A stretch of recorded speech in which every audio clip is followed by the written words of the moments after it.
We have some breaking news here from the Woj. Anthony Davis has formally agreed. They have agreed to terms last night, I assume, but they have formally agreed to a 5-year, $190 million deal with the Lakers. CEO of Clutch Sports, Rich Paul, tells Woj that. Congrats to Anthony Davis getting a Supermax deal with the Lakers. Woo!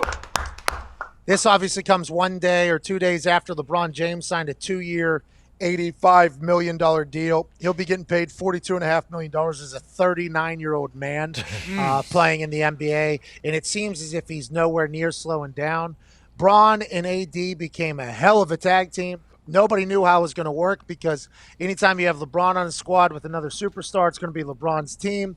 How will they be able to gel? Seems like down in the bubble, they came together in a beautiful fashion that I would assume a lot of people thought they weren't going to do. After winning the championship, Anthony Davis said he wanted to come back to the Lakers, blah, blah, blah. Then he takes the player option to go to free agency instead of going back to the Lakers. Everybody was wondering, like, oh, my God, is he going to go back to Chi-Town, turn the Bulls around, make them relevant for the first time in like 60 years whenever Michael Jordan was making up stories in restaurants to keep him motivated.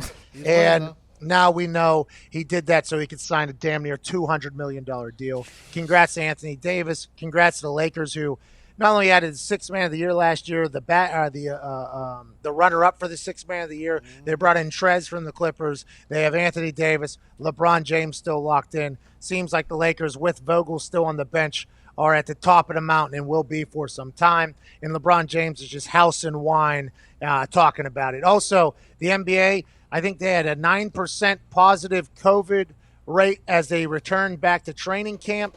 9% of the players tested had positives. I think they were expecting that. This is kind of what happened whenever teams went back for their first initial of everything. Guys will get quarantined, and then hopefully they'll be able to drop that number significantly. But I will fall back on my research that I have done.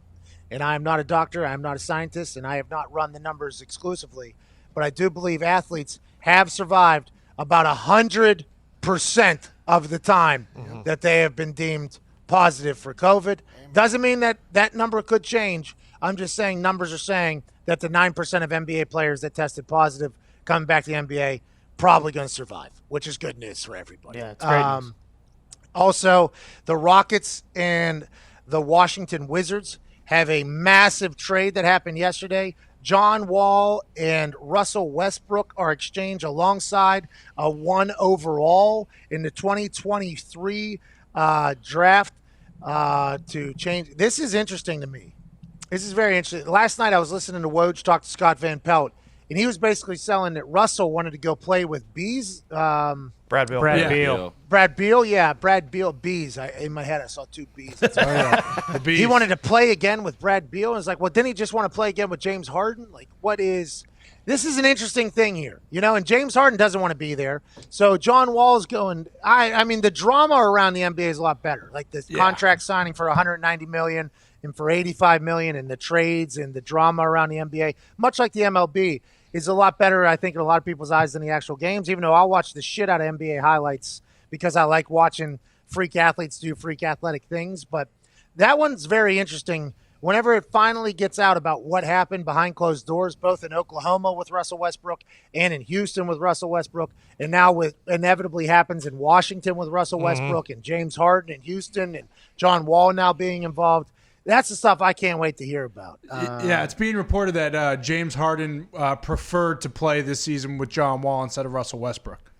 Yeah, see, there's even more drama. Yeah. Because didn't they offer James Harden like $200 million or something like that? Oh, yeah. Huge, like a $50 million a year extension. Yeah, and he was like, I want traded, actually. Yeah. And now they're like, well, how about we just get rid of Russell Westbrook and bring in John Wall? And he's like, well, how about that $50 million a year thing?